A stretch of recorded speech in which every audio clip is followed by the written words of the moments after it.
your civic education engagement perspective, how will you assess your performance, the Commission's performance last year?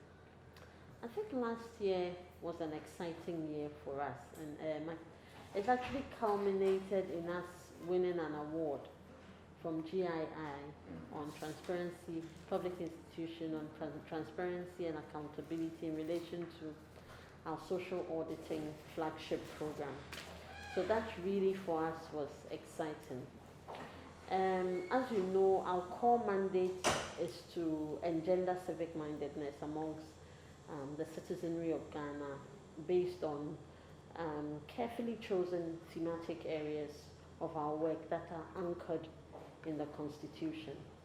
So in terms of our mainstream work, anything that has a bearing on creating awareness on the principles and objectives of the Constitution, on engendering a sense or evoking a sense of patriotism to the extent where citizens understand the importance of defending the Constitution against all forms of abuse, using through our research department, research gender and equality department, to highlight to government the various inequality of the various strata in society, and finding redress for same. It's mainstream work that we do, and so it forms part of our ongoing quarterly program guides that we distribute to or that we share with the districts for them to carry out our core mandate. In addition to that, we sometimes amplify the work we do through specific collaborations with development partners, other public institutions, CSOs, NGOs. And last year, typically flowing from the year 2020, when we had just come out of an election that saw for the second time in the Fourth Republic, an election petition. The Commission thought it was absolutely necessary for us to bridge the gaps or the cracks that are already existing in terms of polarization on partisan lines. So national cohesion formed one of the strongest pillars of our engagement last year. And our theme for last year, therefore, was "We are one, Ghana first." Under that theme, we sought to engage Ghanaians to build national cohesion on the backdrop of coming out of an election year, but also bearing in mind what had occurred in 2020 regarding the secessionist movement in certain parts of Ghana. So that formed a lot of our engagement in specific regions that, in our view, had the potential to see a spillover of secessionism. We also know that globally, violent extremism has become a menace to many countries around the world, and therefore the subcontinent is not left out of this. We're aware that if you look at parts of Burkina Faso, Mali, and Burkina Faso is our neighbor, we've seen certain skirmishes as well in Cote d'Ivoire. Violent extremism really seems to be an imminent danger. And so it was important for us to find ways of plugging into the psyche of citizens, in allowing them or in providing them the requisite knowledge and understanding of our role as citizens in safeguarding our political stability and our national security. And prior to engaging the citizens on that, we did a lot of training through the national security apparatus, teaching us or providing us with the skill sets and equipping us with the requisite knowledge in handling matters of national security, including the national security strategy itself. So that also formed one of the key engagements that we were involved in. Before you go on, sometimes it's difficult to assess success of public education. Yes. But on this particular project with national security, or building national cohesion, what are some of the achievements that the Commission would say that it was able to come out with at the end of the engagement? Okay, I think one of the key things, and you have spelled it out, for civic education, it's an intangible resource, and so it's difficult to say I moved from 0 to +1. So how we assess it is through our monitoring and evaluation, speaking with our participants, getting feedback from them. In terms of national cohesion, there was a lot of work done with political party and youth activists. And at the end of the day, what we did is to solicit their commitment to cohesion, societal cohesion at their level, and that was at the district levels, through a communique where political party representatives all signed saying that they pledge to building cohesion and peace as well within the region. So taking their word or their pledge for us was one of the outcomes, positive outcomes of our engagement. I think another important thing we learned or we achieved through that, when we're talking of national cohesion, it's not just across diversity in terms of political party affiliations, it's also in terms of even between stakeholders and the citizens, so to speak. And so through, and this was actually more in line with what we did on violent extremism, we afforded security agency representatives or security officers a platform with the citizenry where we could engage all of them, because the security agency representatives became resource persons, some of them were participants, and in those programs or engagements, citizens were able to express what accounted for misgivings or lack of confidence, if any, in the security agency. And the security agency representatives or officers were also able to explain to the citizens the reason why you don't see prosecutions on everything that you report is that evidence is key. And so sometimes when you make a complaint, we must follow the evidence. And where the evidence is insufficient, it does not afford us the opportunity to, to arrest and prosecute people. And so, especially amongst youth groups there who had watchdog committees, they began to appreciate also where the police were coming from, or where other security agencies were coming from. Another key thing was it also allowed the citizenry to share with the police and other security agencies very specific information in relation even to the weaknesses in our borderlines, the porosity of some of our borders. And you saw, I witnessed a few engagements where people in the community shared with security agencies specific locations where there were weaknesses in border patrols. And you saw these officers take note of it and say they were going to follow it. So it built bridges between the citizenry and security agencies and afforded better relationships whilst highlighting or amplifying the importance of the citizens in being vigilant for our collective security. That came out very strongly, and you saw people beginning to appreciate the things they should look out for in terms of radicalization, things they should look out for as warning signs for that are indicative of violent extremism. On that score, most of the time, sustainability of projects yes, becomes our problem.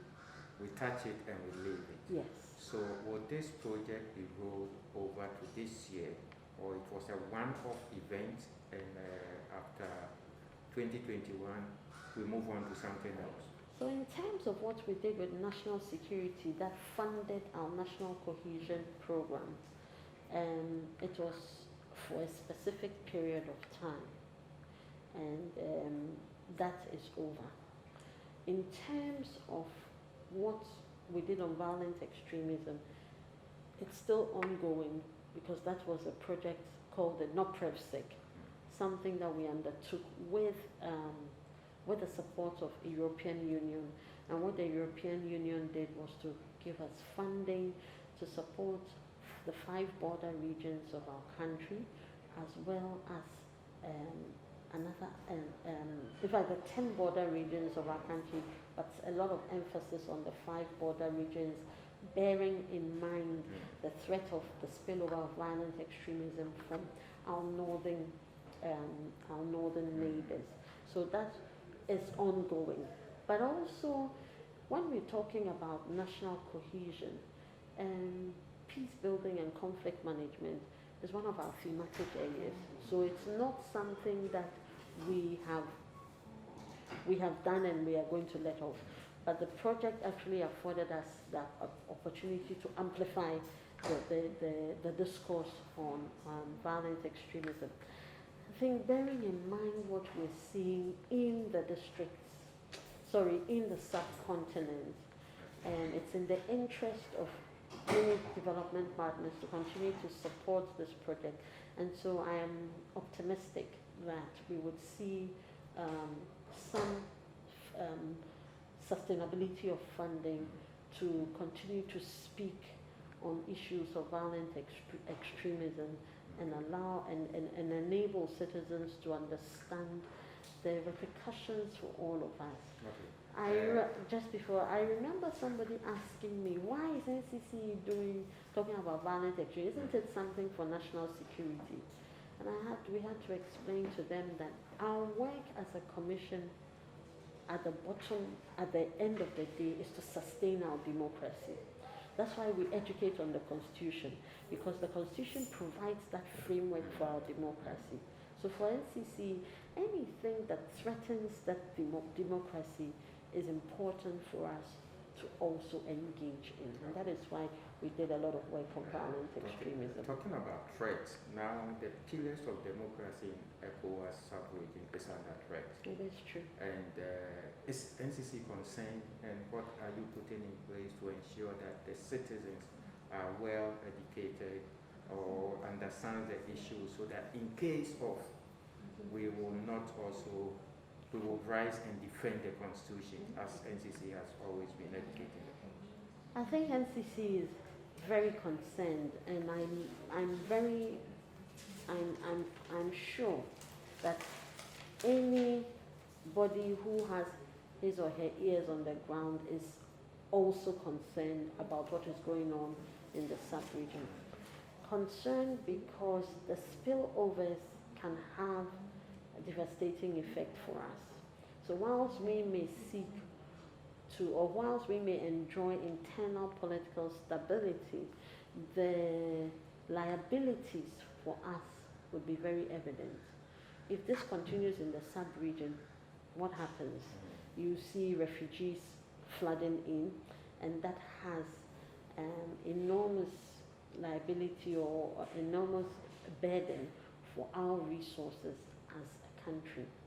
But also very concerned because when a nation is unstable, it affords violent extremism or violent extremists to leverage on that instability and further their own acts in that country. And where there is no control, national control through democratically elected systems of governance, then people can take the law into their own hands, and the relationship or arrangements that we have in the subcontinent, I think is threatened. If we speak about, for instance, the Accra Initiative, that really seeks to provide a certain arrangement of intelligence sharing, resource sharing amongst a number of the African states, including Ghana. I think Ghana, Benin, Mali, I can't remember the fourth one, but Burkina Faso was even, Mali and Burkina Faso were brought in as, what do you call it, with an observer status. And Burkina Faso was seen as a buffer for Ghana between Mali and the littoral states. So at this point in time where Burkina Faso coup leaders are saying that we don't believe that the government is doing what is necessary to provide security or fight violent extremists, then that alone should send a message to us that that buffer zone is already threatened, and so that threat there is made even more real for us as Ghanaians. So we need to be worried about it, and we need to be worried about the re-emergence of coups in the subcontinent, especially the ECOWAS states, and to begin to rethink how our governance systems are working. I think that if you look at what is going in a lot of these countries that have fallen to coup d'etats, the striking thing is that in some of the countries they have received rousing support for the coup makers, and that begins to ask you what then is so flawed in these democracies that allow for people, for their nationals to be excited to see governments topple. And so we need to re-engineer our democracy in a way that is more responsive. On that note, do you think our constitution is worth defending at this point in time? Our constitution is worth defending to the last letter. Based on what? Based on the fact that for the last 30 years it has served us well. But we are a nation, we are a people, we evolve, we are dynamic. And so what was good today, last year, or a century ago, may not necessarily be good today. How is our constitution fashioned out that allows it to continue to be responsive to the needs of Ghanaians? There are two schools of thought. Some people think that our constitution serves us well, and that it is the people that have been given specific responsibilities to play in governance and leadership that are not living up to the expectations to make the constitution work. So the constitution is okay. What you need to do is you have to do something about the people. The question is, for over a decade we've had Constitutional Review Commission's report, and we haven't done anything about it. In that interim, have there been certain responses or actions done that gives us comfort in knowing that it's still working for us? And then I'll take you straight into the issue of, let's say, corruption. If you look at corruption, under the latest corruption perception index, Ghana has stagnated, which means that despite the plethora of laws and so-called intervention, despite our National Anti-Corruption Action Plan, despite all the activities that have taken place, including a lot of activities for NCCE under our Arab project that ran for a period of 4 years, we still don't seem to be making headway. And for me, if the sub-region is anything to go by, you see a direct relationship between corruption, why our democracies are flawed, and why that is leading to coup d'etats. And so we need to ask ourselves, what is it about this constitution that is not working for us? How do we re-engineer it? How do we tune it so that it becomes more responsive? So, we've gotten to the point where people think that there should be a reform. There should be 30 years. 30 years. There should be a reform?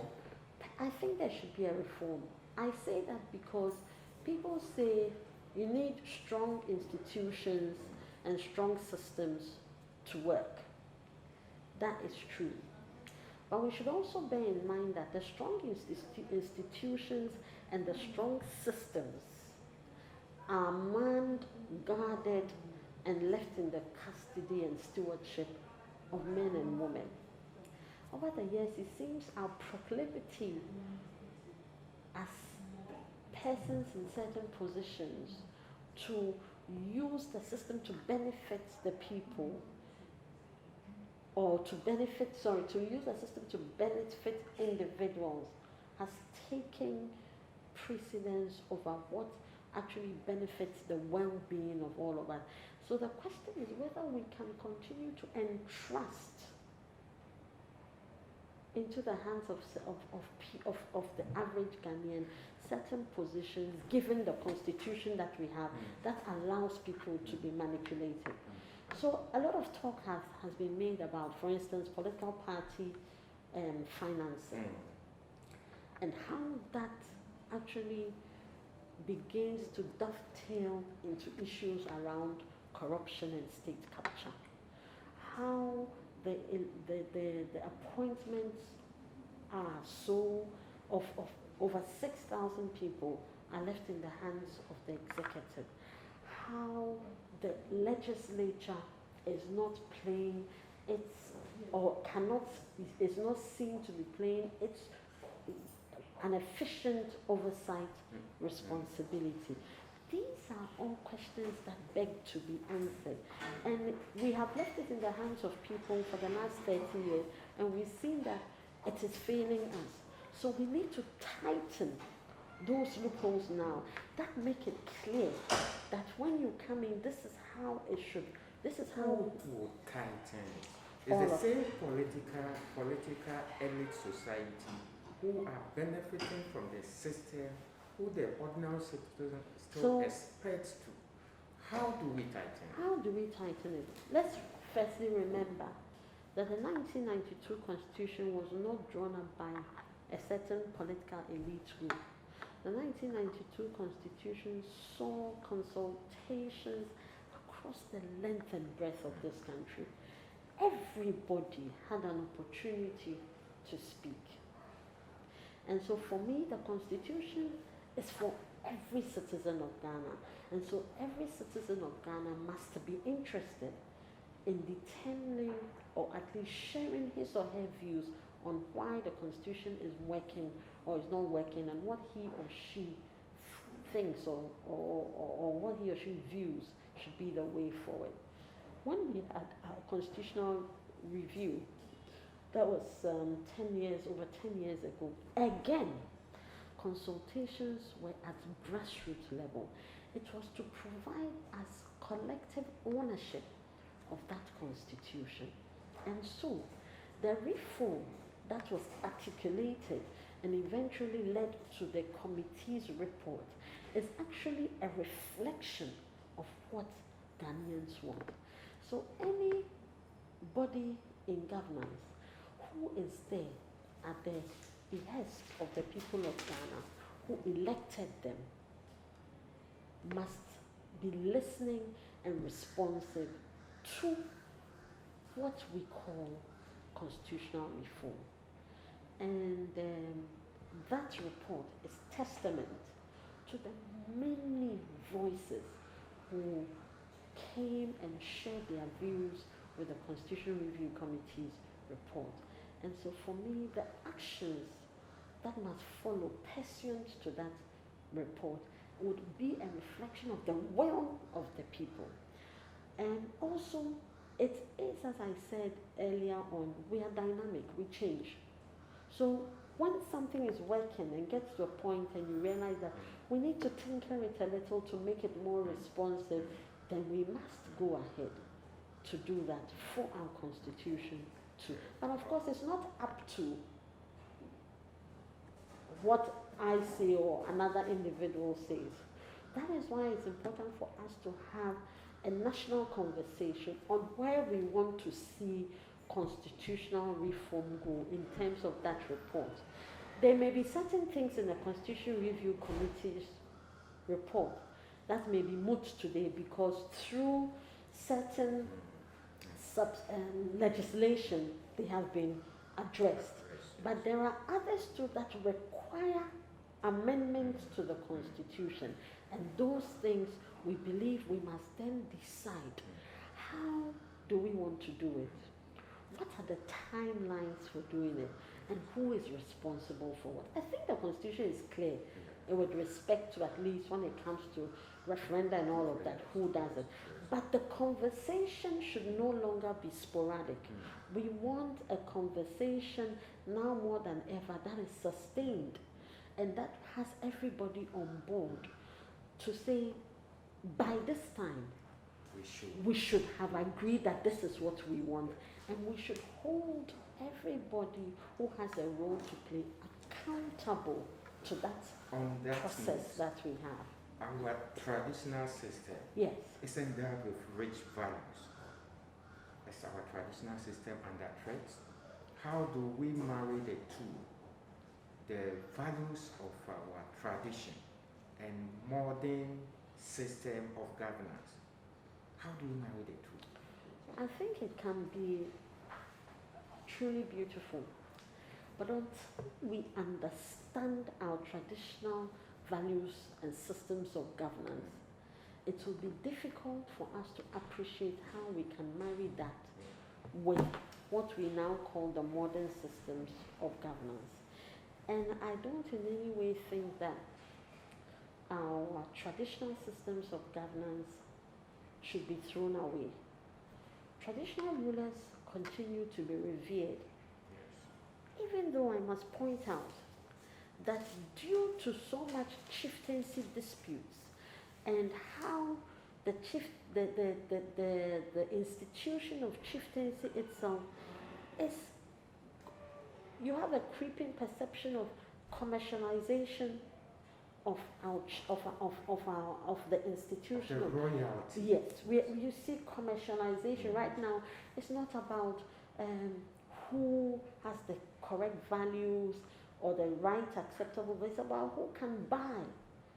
And that is affecting the reverence of our chieftaincy.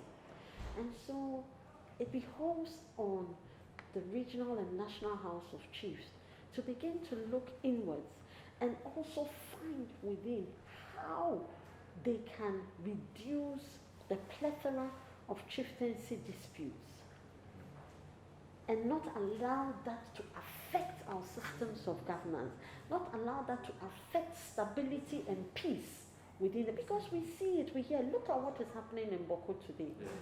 It is real. And once we sit in Accra and think this is happening in Boko, it has real threats to our collective stability. Because whatever is happening in Boko at this time allows for violent extremists to infiltrate and begin to take over. And once that happens, nobody is immune. So what is going on in our sub-region and what is going on in Boko should be of utmost concern to all of us. So for this instance, I think that chieftaincy is relevant to what our governance system is. And if you read the Constitution itself, there's a whole chapter on chieftaincy. And there's also in the directive principles of state policy, where it talks about upholding our positive cultural values, the cultural values that add to developing our nation. we still hold it in the fundamental law of the land as important enough to spell it out. That tells us that our cultural values and the institution of chieftaincy is so highly regarded and is viewed as an intrinsic part of our governance system, and we shouldn't let go. Today we have all manner of things coming up, but positive values, I think, are universal. And so the things that we see to be adopted as ours, or we're becoming more and more westernized, it's unavoidable because it's become a global village. But we should be discerning enough as Ghanaians to know what is right and what is wrong. And I believe every Ghanaian knows that. Yeah. But the important thing is whether or not we are willing to hold dear what is ours. I think it brings us to the issue of even our identity as a people.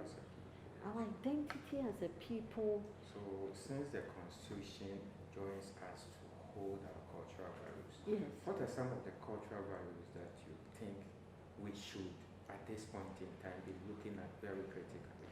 I think for me, one of the ones that speaks dearly to me is the communal interest in every individual.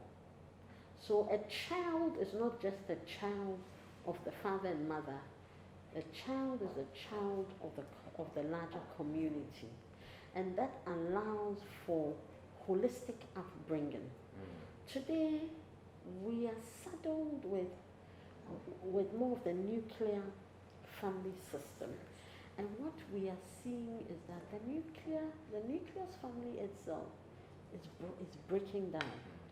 We have a lot of broken homes. We see that expressed in a lot of streetism.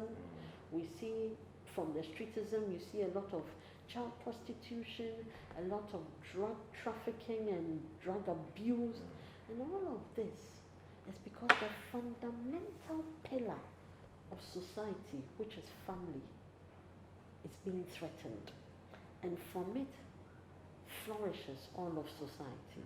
So if that fundamental pillar is threatened and is broken, then it should tell you that what it's going to spew out is a broken society.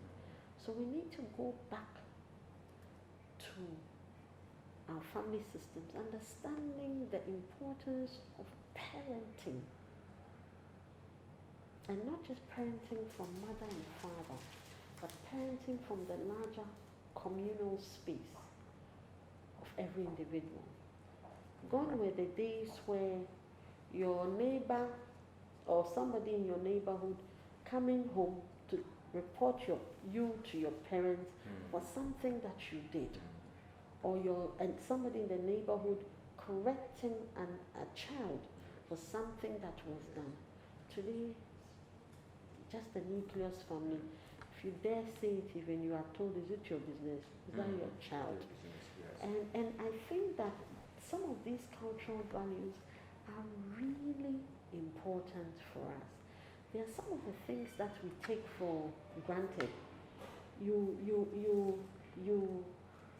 were in a village, or we growing up knew that when you see any grown up, you greet, you show respect. A grown up is carrying something, you even take the load off. It was teaching us respect. But it's not just respect for the gray hair, but it's respect for cultural norms and values. And once you begin to have that innate in you, you learn also to respect the laws of your land. But if you shirk those things, you begin to desensitize yourself to the respect for law and order. And you see, because despite the many laws that we have, enforcement of the law has become problematic in Ghana. People are not, you cannot kickstart that awareness of need to comply with law because we enforce it. And so people think that everything they say, NCC is not doing that. So let me give you a typical example on COVID-19 protocols. We go around and we educate. We educate on the reason why you should adhere to the protocols. But when we have spoken and engaged and educated and informed, and the person flouts these protocols but does not see the commensurate punishment, it becomes talk is cheap. Corruption, which has become endemic in our society. What are you talking about? Corruption is stealing. If you steal, you are not honest. Corruption means you want the shortcut to make good money. You don't want to work hard for your money. So when we begin to teach those basic things, it becomes a part and parcel of you, so that by the time you are a certain age, it's repugnant to you. Corruption, whatever other name we choose to call it, abuse of office, corruption, embezzlement, at the end of the day, it is stealing. And if stealing is repugnant to you and I, if stealing is seen as something that is dishonest and untruthful, then naturally, if you have imbibed the values of honesty and truthfulness, hard work and integrity, you will know that corruption will not and cannot sit well with you. Yes. NCC is one of the institutions that comes to mind, or that will be mentioned, yes. if not among the first 10. Yes. I don't know. Yes. So all these laudable thematic areas that you have identified, do you have the logistics to? We refuse that we focus on bring out the relevance of our institution to democracy, to political stability, to national cohesion, to a country that imbibes or has instilled in its citizens the right values. And having said that, I'm also happy to state that this year we received a much better budget than we received last year.